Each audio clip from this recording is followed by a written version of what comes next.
अपने मसाइल को हल करने के लिए सब्सक्राइब करें आपके मसाइल का हल। औरतें टूटे हुए बाल कहाँ फेंकें? औरतें जो कंघी करती हैं और इनके जो बाल गिरते हैं, जब वो इकट्ठे हो जाते हैं तो उन्हें कहाँ फेंकें? नीज़ हमारे यहाँ बर्तन देने वाली आती है तो हमारे कुछ रिश्तेदार बाल देकर वो बर्तन लेते हैं। अस्तगफिरुल्लाह, क्या ये सही है? मैमूना खुशाब से ये तो बिल्कुल ही गलत है, बाल दे के बर्तन लेना।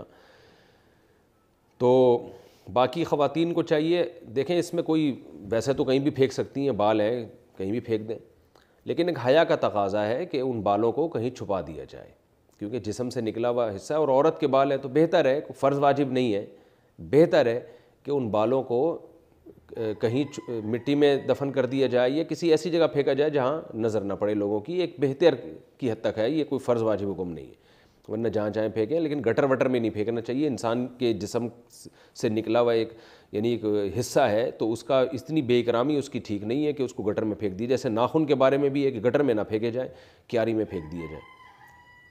औरतें बाल क्यों नहीं कटवा सकती? औरतों के लिए आम हालात में बाल कटवाना जायज़ है या नहीं, जबकि इस बारे में कोई हदीस नहीं है। इस बारे में रहनुमाई फरमाएं। देखिए, हदीस में आता है कि औरतों को मर्दों की मुशाबहत से और मर्दों को औरतों की मुशाबहत से मना किया गया है। अब ये बात पूरी दुनिया में मुसल्लम है कि औरत को अल्लाह ने लंबे बाल दिए हैं, तो उसके लिए बाल कटवाना ये मर्दों से मुशाबहत है, इसलिए ये सही नहीं है।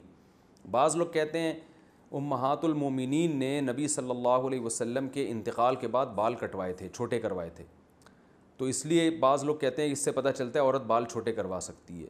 तो खूब समझें कि उम्महातुल मोमिनीन ने नबी के इंतकाल के बाद जो बाल छोटे करवाए थे वो ज़ीनत ख़त्म करने के लिए, कि अब शौहर का इंतकाल हो गया तो हमने बालों की ज़ीनत किसके लिए, ये तो शौहर के लिए थी, तो ज़ीनत ख़त्म करने की नीयत से थोड़े से छोटे करवाए थे बाल उन्होंने। जबकि आज औरतें जो बाल छोटे करवाती हैं वो फ़ैशन के लिए, ज़ीनत पैदा करने के लिए। तो ये तग़यीर ख़ल्क़िल्लाह है, ये अल्लाह की तख्लीक़ को बदलना है कि जिस चीज़ में अल्लाह ने ज़ीनत रखी है लंबे बालों में, आप उसके ख़िलाफ़ को ज़ीनत करार दे रहे हो, तो ये अल्लाह की तख्लीक़ को बदलना है। इसलिए औरत के लिए नाजायज़ है ये कि वो ज़ीनत के लिए कि बाल छोटे करवाए। इसलिए उलमा कहते हैं कि अगर कोई इसलिए बालों के किनारे छोटे कर रही है कि इससे बाल सेहतमंद हो जाएंगे तो ये जायज़ है।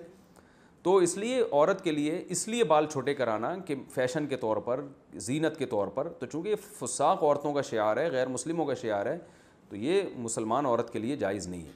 और अगर वैसे ही छोटे करवाती है कि वो बालों की नोकें छोटे करवा रही हैं कि ताकि वो थोड़े से एक लेवल में आ जाएं, तो ये जायज़ है। और अगर कोई इसलिए छोटे करवा रही हैं कि बहुत ही लंबे हो गए हैं, संभालना मुश्किल है, तो भी जायज़ है, लेकिन इतने छोटे कि मर्दों से मुशाबहत ना हो। तो इसलिए उलमा कहते हैं कि कम से कम जो है ना, इतने बाल जो कमर तक आ रहे हों और जो जिसमें चुटिया बन सकती हो। बाज़ उलमा ने ये भी कहा है कि जो औरतों के बाल होते हैं कम से कम चुटिया बन सकती हो उस बालों में, अगर कोई बनाना चाहे, तो इससे ज़्यादा छोटे करने की इजाज़त नहीं।